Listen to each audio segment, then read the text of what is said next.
Hi, welcome to the Signal Path. In this episode, we're going to do another Patreon request. We'll be taking a look at some 77 GHz automotive radar devices and modules. This one is faulty, so it's intended to be taken apart so we can take a look inside.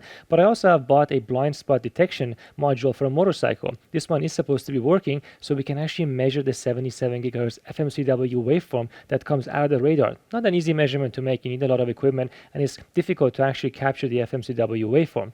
But I want to go deeper than just looking at these modules. I want to go all the way from the antenna down to the architecture, as well as looking at the integrated circuits that operate at 77 GHz, responsible for generating and detecting the radar signals themselves. So it should be really interesting and really end-to-end, looking at it from top down, see exactly how this is built.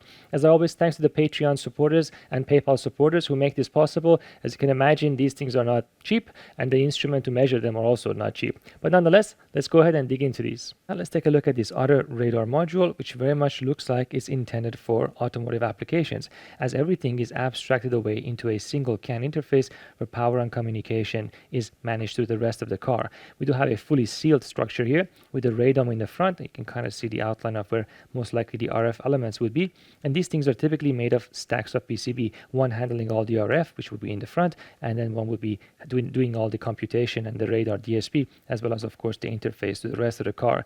It would be a little bit destructive to take it apart, but it should be quite interesting, as I want to analyze every aspect of it, including the RFICs. These things are typically glued or ultrasonically welded to prevent moisture ingress, and they're never really intended to be open. So here's the cover, which also acts as the radome. And if I flip it, you can see part of it is thicker than the rest. And this is what's in front of the antennas, has to be taken into account in the design of the antenna, as well as the radiation pattern. Let's put that aside. Next, we have this little cover here, which covers all the ICs, as well as the traces you don't want to radiate. I wonder if this thing is RF absorbative or not, but interesting. Nonetheless, it covers it and also has some structural integrity. Then we have the RF board, which is the antennas and the ICs. We will take a really close look at this later. And then after that, we do have the connection to the board underneath, and in between them is this metal plate here, which acts both as a heat sink and also isolates everything from the RF board. And on the other side, we do have a very thick thermal pad here, which is going to have very bad thermal resistivity, but having this very thick allows you to relax all the mechanical requirements of this. And this actually connects on this side of the board, so some of the thermal is coming through here. But if we remove this further, we will see that it does have a whole bunch of ICs on it. We will talk about this board also in detail, and somebody loves their thermal pads. Look at that. That's a lot of thermal material, and it's really quite thick as well. I wonder why not make this design a little bit more friendly and maybe tighten it up a bit so you don't have to have so much thermal material. But nonetheless, that's it.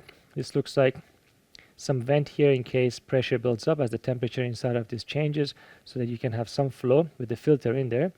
And then that's the connector. Yeah, so let's go take a really close look at all the RF properties of this board now. And here's the front and the back of the radar module.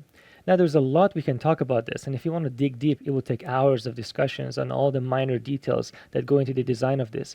But even without knowing anything about the chips, we can very quickly extract some useful information about how this radar system is actually put together.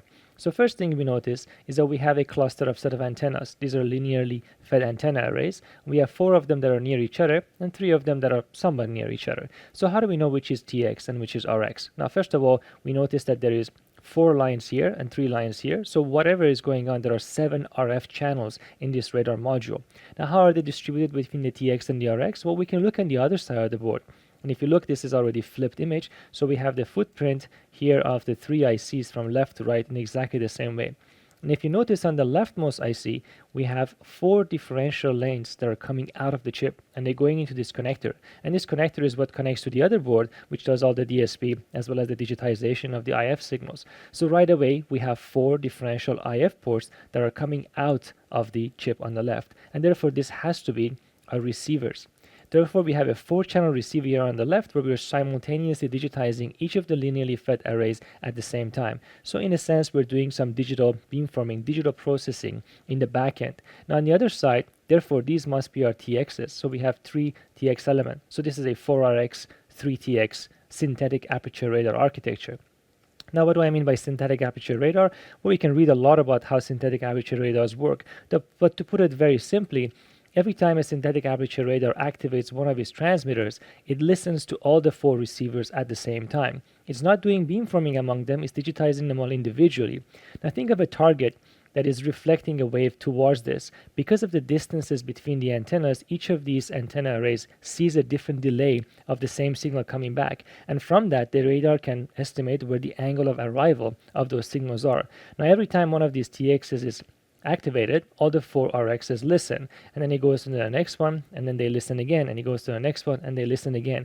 And therefore, each time one of these TXs is activated, you get a synthetic aperture of the receiver, and that's repeated over and over again, depending on the distances between the transmit arrays. So in a way, you get 4 times 3, 12 different apertures that are coming back. So it allows you to grow the radar.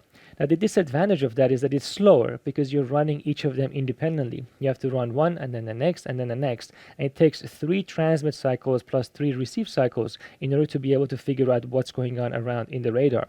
That's pretty interesting. It means that you can multiply the TX and the RX channels if you spend more time and get a much better angular resolution from the radar. That's a lot of information already just by looking at these antennas. So then you may ask, well, what's going on with the actual antenna arrays themselves? So these are actually beamformers. They're not quite phased arrays because the phase difference between all these antennas is the same because it's fixed by the delay between them. But it is a phased array in a sense. It allows you to compress the beam and narrow it in the vertical direction. So the beam coming out is going to be pretty narrow because you have so many antennas. The delay between this antenna and this antenna and this antenna is designed in such a way that there is a 360-degree phase shift between them, and therefore the signal arriving at each antenna is at the same phase 0 degrees, and therefore you get a beam at bore site. Now you also may ask, well, why are these antennas all different sizes? There's a few reasons for that, but the main reason is that by making the apertures towards the ends smaller, the gain of the elements at the end of the linearly fed array is less than the ones in the middle, and that gives you some effect of tapering, which reduces the side lobe of the radiation pattern coming out. So even these tiny little differences make a really big difference in the radiation pattern of both the TX and the RX. And of course, the delays between them is 360 degrees at only exactly one phase, but because the FMCW radar modulation bandwidth is so much less than the carrier, it is essentially almost okay to have the delay being fixed among the different channels. So then you may also ask, well, what about the FMCW then? Now, where does that come into play? Well, every time one of these TX transmits, it transmits an FMCW waveform, and that gives you the range resolution of the radar. So by playing with the bandwidth of the FMCW, we play with the range resolution, and by playing with the number of elements we have and their distances between them, we play with the angular resolution. And by increasing the numbers, we get more synthetic aperture radar field of view, which is a huge advantage itself. So there's a lot of information just from the antennas themselves. But it doesn't end there. If you look a bit more carefully, you'll see that there is something coming out of what we know now. This is an RX channel. Something's going from here, either in this direction or in this direction. We can think about that for a second. And there is a TX chip in here because one of its channels is used this way. But then there is also another line going from this chip to this chip. So none of these chips are actually the same. They're all different and used in a slightly different way. On the other side of this board, we have this chip. If you look at this chip, this is an FMCW generator, but it's not generating the FMCW at the RF carrier frequency. It's generating it at a much lower frequency. It's essentially a PLL that's wrapped around whatever's inside the chip in the middle.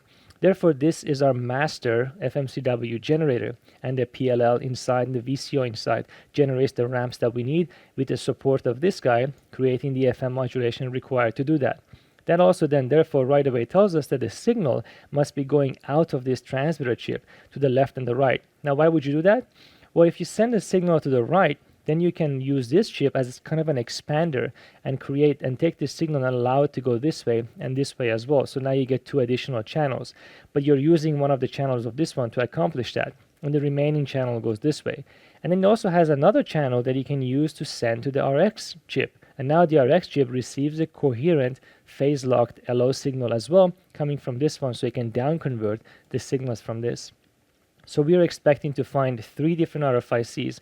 One of them has the PLL and the PAs for this one. This one is just an expander, and this one has the down-convert mixers, as well as, of course, the low-noise amplifiers and everything else that receives the signal from this.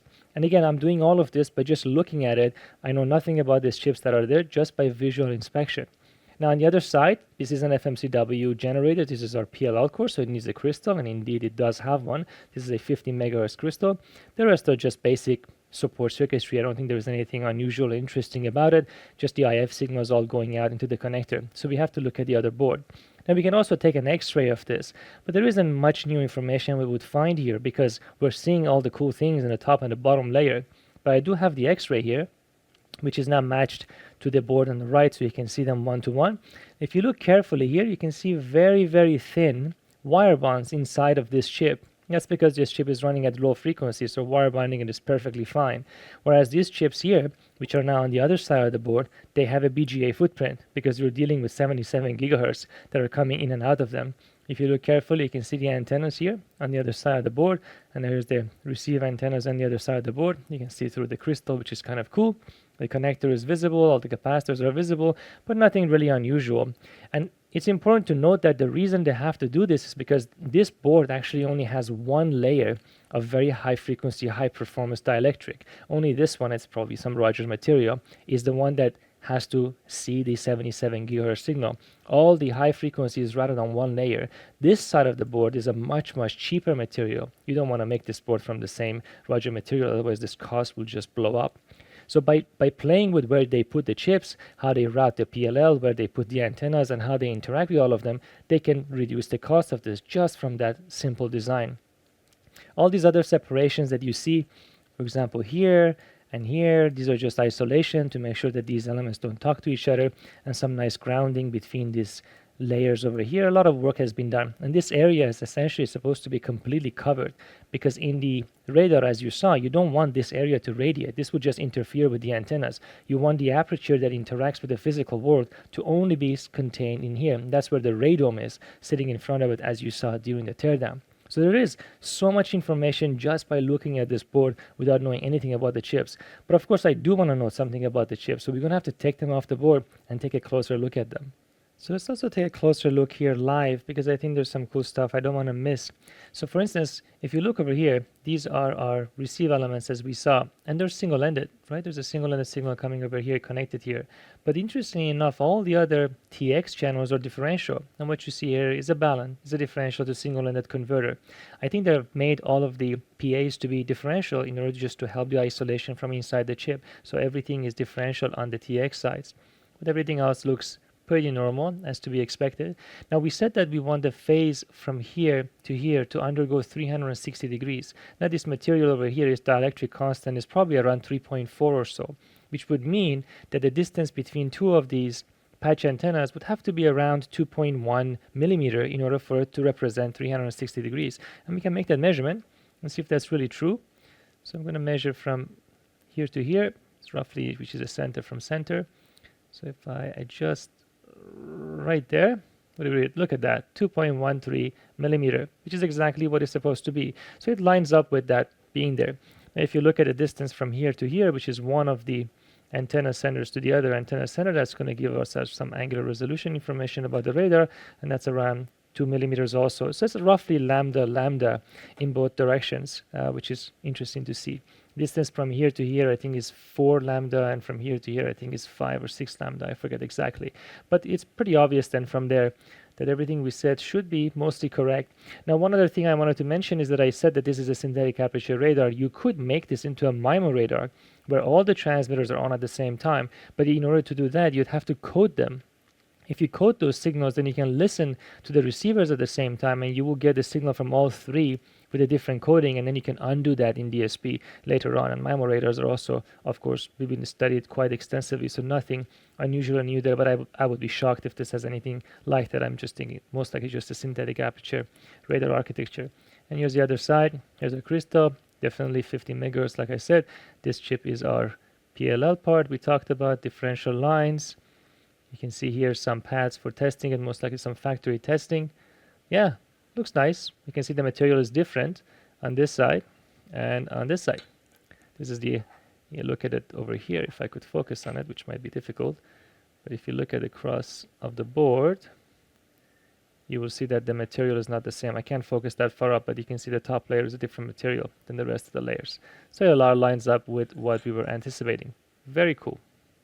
And while we're here, we should talk about the digital board as well and see how the signal flows through that one. So here's the main connector. This connector connects to our RF board, and we expect 4 IF signals to come out of it. And in fact, it does. Here's 1, 2, 3, 4, 4 pairs of differential IF signals, which now need to be conditioned and digitized in order for the radar to be processed. And the very first thing we see is a TI AFE 5401, which is a quad-channel analog front-end specifically for automotive radar. Essentially has 4 low noise amplifier and programmable gain amplifiers to condition the IF signals independently from each other and then feed them into ADCs. Now the ADCs need to also run in parallel. You cannot time interleave or sequence them because you need to digitize them at the same time.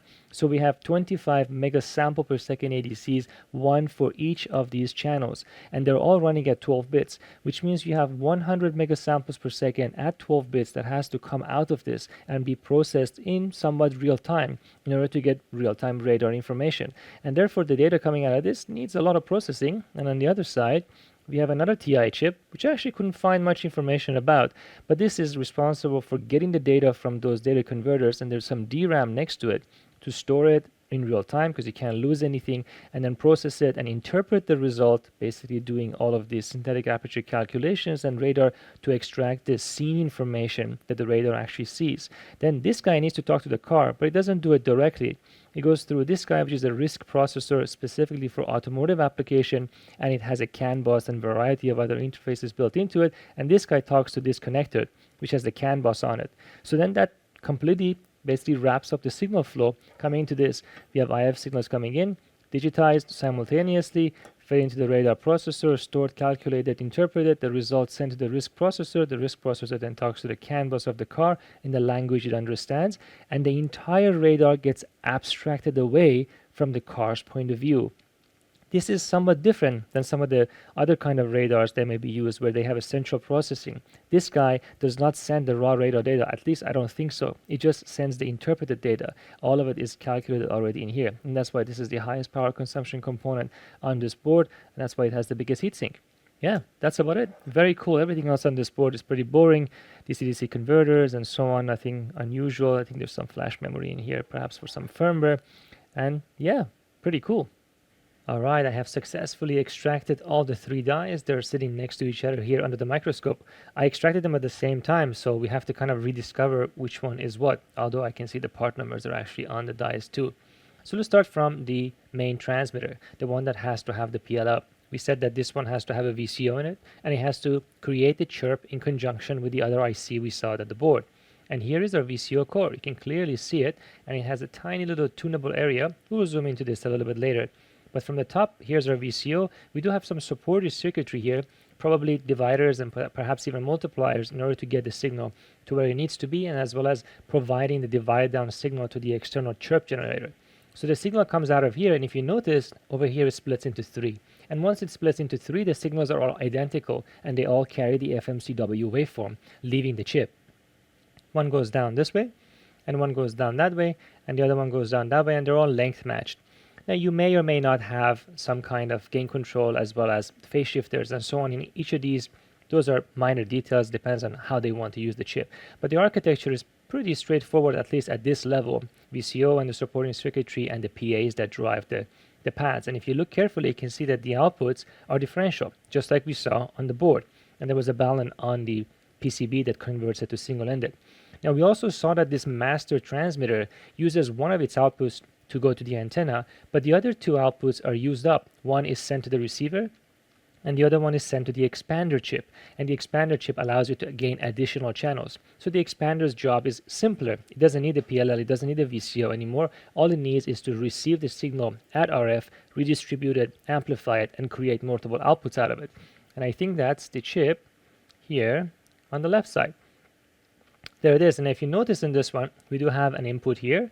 It comes over here, it splits into 2. These are Wilkinson dividers, and it goes left and right. And that's how we got our additional 2 channels. So we get 1 channel of transmitter from here, 2 other channels of the transmitter from the other circuit, and that's the 3 transmitter channels. So the combination of these 2 chips make up our transmit section. Now, interestingly enough, this portion here is the same as this portion. It's curious that they have included this. Now, there could be a few reasons. This might have something to do with being able to receive the divided down signal from any of these chips, or it could be something to do with power detections or testing. It's not clear. I have to dig deeper into this to really understand why they have this there. Interestingly enough, this is also present in the receiver. Whatever function it has, it helps them combine chips and create more different kinds of radar modules. Now, if you go all the way to the other side, we will discover the receiver, which arguably is the most complicated in the sense that it also has the baseband IF sections in there. Now, in this one, we get our LO signal arriving from here. If you notice, this is also differential. Goes over here, gets split into two, into these big amplifiers there, and then it gets split again. Now, these could also be phase shifters. It is possible that they have phase shifters embedded in there, and it splits into, interestingly, into 8 different paths. 2 here, 2 here, 2 here, and 2 here. And then, so this is the front end. Here's the input number 1 for the receiver channel 1, receiver channel 2, receiver channel 3, and receiver channel 4, and they're all single-ended. Now, why is there 2 LOs arriving at 2 different places? I'm not sure. I wouldn't render an opinion until I've looked at it closer, but certainly these are the mixers as well. It could be that there is 2 different modes of down conversion, perhaps one with filter, one without, or maybe they have 2 different gains, or maybe there is one with mixer first and one without. I'm not sure. We'll have to take a closer look to find out. But nonetheless, you can see the 4 identical paths there that creates 4 IF signals that we saw goes into the data converters and gets digitized outside of these chips. And here's that section again, repeated once again over here, and it's fed directly from the LO input. So whatever is happening is acting upon the LO just like it is in the other circuits. So this is replicated. So it's cool to see that from the top down, at least the architecture is fairly obvious. This is a silicon germanium process, Infineon's own internal process.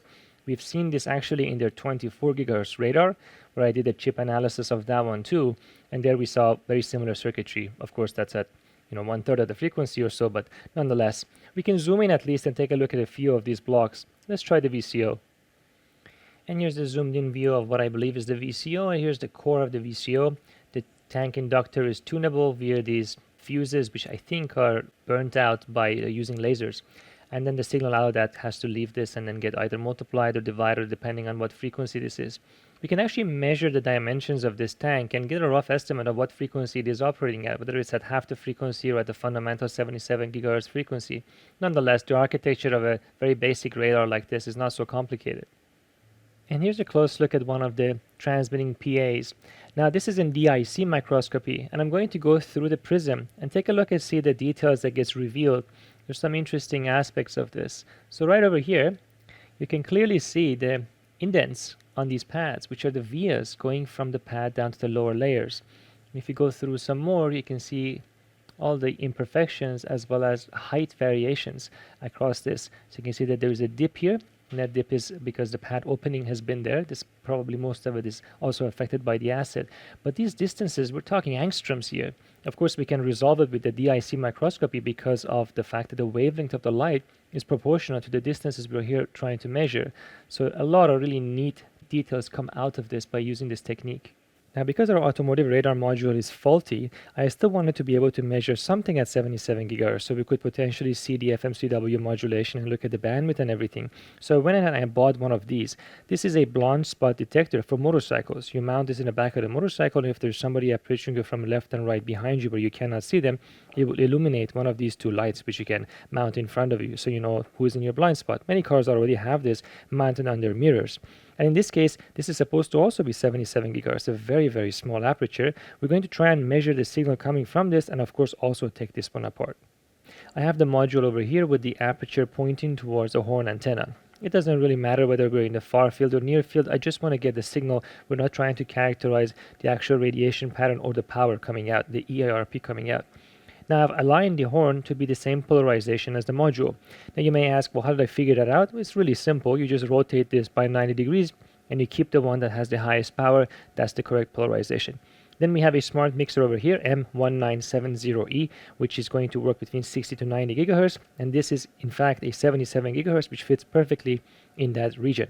And then we have that connected here all the way to the Keysight MXA to analyze everything. And then we have all the power cables and everything just going to a simple power supply here, giving us 12 volts, which is what you would get from, say, a motorcycle or a vehicle where this could be mounted on. Now, this thing did not have an FCC ID or anything like that, so we don't even know if this is a 77 gigahertz module or what kind of radiation it has, but at least we should be able to capture something. Now, you'd be surprised, it's very difficult to capture a radar signal like this, especially with mixers, as we will see why, but at least we should be able to get some ideas. And here's the display of the spectrum analyzer. I'm using a Wi-Fi to just look at the display remotely, so the update rate is quite a bit less than what I see on the unit itself, but it should be good enough for our purposes. So right now we're looking at a center frequency of 77 gigahertz, as you can see, and a span of 2 gigahertz. This is around the automotive radar band. Let's see if anything comes out. I'm gonna turn on the power to our radar module, and let's see. And check it out, there's definitely something going on. Now, this is a very difficult signal to capture, as I said, for a few reasons. First of all, we're looking at quite a bit of loss, even at that small distance, although we have a lot of signal-to-noise ratio left here. The signal is also moving very rapidly as the chirp is being generated, so we don't exactly know how that chirp looks like. We're going to try and see at least what we can extract from the setup. Now, in this particular case, I have the mixer connected. If I go over here, the input and output, you can see that the external mixer is right over here. But the issue is that the signal ID is turned off, meaning that we don't know what's image and what's real, although you could play with the LO such that there is no images.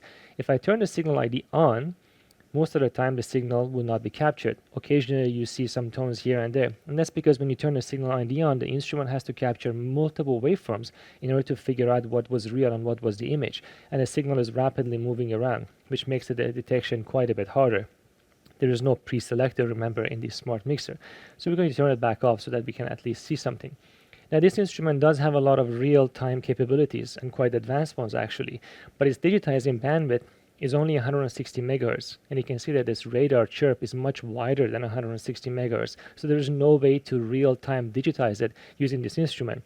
There are spectrum analyzers that can do this, that have 2, 4, even 8 gigahertz of real-time bandwidth. We're talking about instruments that exceed 250, 300,000 US dollars, and this is not one of them, although this is still a fairly expensive unit.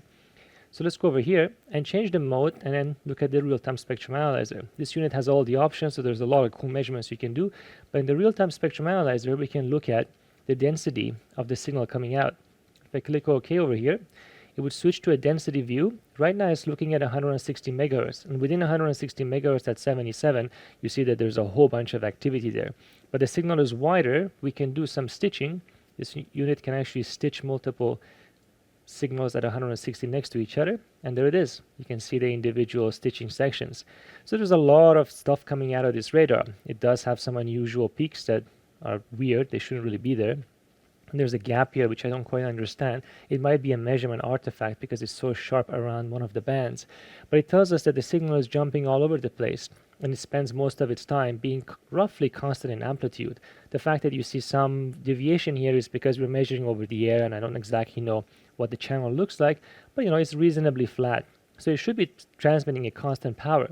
It still doesn't tell us anything about the FMCW waveform itself and how good that chirp looks like. It just tells us the frequency that it is occupying. Now, one other thing we can do is we can plot the power versus time. And the advantage of that is we can see how constant the power is, at least within a short bandwidth. So let's put this back to 77 gigahertz at the center here. And look at that. This is now versus time, not versus frequency. So it tells us that within the 160 megahertz of bandwidth, centered around 77 gigahertz, the signal is present for this duration, and then it's gone. And it's present again, and it's gone.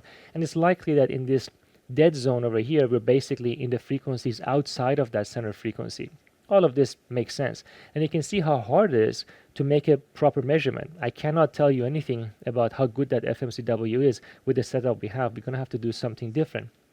But at least we know that this instrument is definitely doing what it's supposed to do. It looks like it is doing an FMCW. It looks like it is operating in the automotive band. And whether it meets the FCC regulations and emissions, that's a whole other problem. Now you can in here also do something. You can go over here and you can go over the trace and enable max hold and let this waveform build up. There is something weird going on here. It looks like there's two sections, maybe perhaps two different PLLs that have to do the chirp. Interesting. I think the teardown will certainly tell us more, but there are some places where it puts out more power than other places. Like I said, it's not obvious whether this thing meets the FCC regulations or not. Nonetheless, very cool that we can do this measurement. Now, I'm reasonably convinced that these additional peaks are probably PLL startups where they try to lock into the signal and then try to stabilize, and perhaps the amplitude is not settled yet. That's my guess. You have to look inside and see how it is put together. But this could be one reason. If I zoom in a bit more here and look at within the digitization bandwidth of the instrument to get a fast measurement, you can kind of see this ripple and it settles down and it goes flat. I feel like that's what's going on. It's a difficult thing to measure, as you can see. We need something to show us versus time, but even within 160 megahertz, we're getting some interesting information. So we looked at the signal coming out and looked at it on the spectrum analyzer. We saw that there's a certain amount of signal around 77 gigahertz that's present, but we didn't really verify if it's really a chirp. We saw that it's moving around, but we couldn't make sure that it is following some kind of a triangular shape. Well, we can verify that in a different setup. We can use the Tektronix 6 series or the 5 series that have the digital down conversion with frequency, phase, and amplitude tracking built into the firmware of the oscilloscope. These oscilloscopes are really quite unique, and if you look at my reviews, you'll see what you can do with them. It opens up your eyes in new ways of doing measurement. So I've changed the setup a little bit. Now we're going to use an external mixer. This is no longer a smart mixer, it's just a classic diode mixer, and we have to give it an LO signal, which is coming from this Tektronix box here. The LO is at 1/14th of the carrier frequency, so the noise figure of this mixer is really, really high. The signal is not going to be great, and its IF doesn't have enough bandwidth for us to see the entire chirp, but it's enough for us to make sure that at least part of the chirp is present. IF is amplified and then fed into channel 5 of the oscilloscope. And over here, we're going to take a look at the frequency as well as the frequency versus time to see if we see any resemblance of any chirp. So here at the top we have the spectrum view from DC to 500 megahertz. The radar is right now turned off, so what you're seeing is the shape of the noise coming from the amplifier itself. And this is our time domain signal, which is also noise, and at the bottom is frequency versus time, which is of course also noisy because there's nothing present, there's no dominant tone. I'm going to go ahead and enable the radar, turn the radar on, wait for it to settle, and look at that, we're getting our FMCW chirps. Now we're only capturing a very small percentage of it because of the noise of the system, but I'm going to take a single capture. Look at that. Look, here's a part of it, an up ramp of the chirp, and here's a little bit of leftover of the down ramp of the chirp. The reason you see both is because the mixer doesn't have image rejection. So sometimes you're catching the signal below 77 and sometimes above 77, so it moves towards it or away from it. But look, you can clearly see that this is definitely creating some kind of a chirp. And you could, in theory, capture the entire chirp with this oscilloscope because it has 2 gigahertz of analysis bandwidth. But unfortunately, the system has too much noise. You need a much better mixer and front-end amplifier to do this. But look, isn't it amazing that you can use an oscilloscope to do this kind of measurement? A really unique instrument from Tektronix. So this teardown is also somewhat destructive. The module is filled with an interesting putty, this blue stuff over here, that has been injected from a hole in the back once everything's been put together to prevent moisture from getting in. There's also an O-ring that was around the cover that was all glued in place. Now I'm going to keep this radar a little bit more secret because this is a very cool design and it's a very different kind of module design. And I think we're going to cover it in a different video. So if you want to see it, you definitely have to subscribe to the channel. We will do the same kind of reverse engineering on this one. And there you have it. I hope you enjoyed this extensive look at these modules. Make sure you subscribe so you see the teardown and analysis of the other module we didn't take a look at in this video. That one's totally different and it has some really cool engineering aspects to it too. Thanks again to the Patreon and PayPal supporters. As always, none of my content is ever behind a paywall, and I only put a fraction of the videos actually on Patreon, charge them to Patreon, but they're always available for anybody to watch them. Your support is the support of the entire community as a whole. I'll see you next time.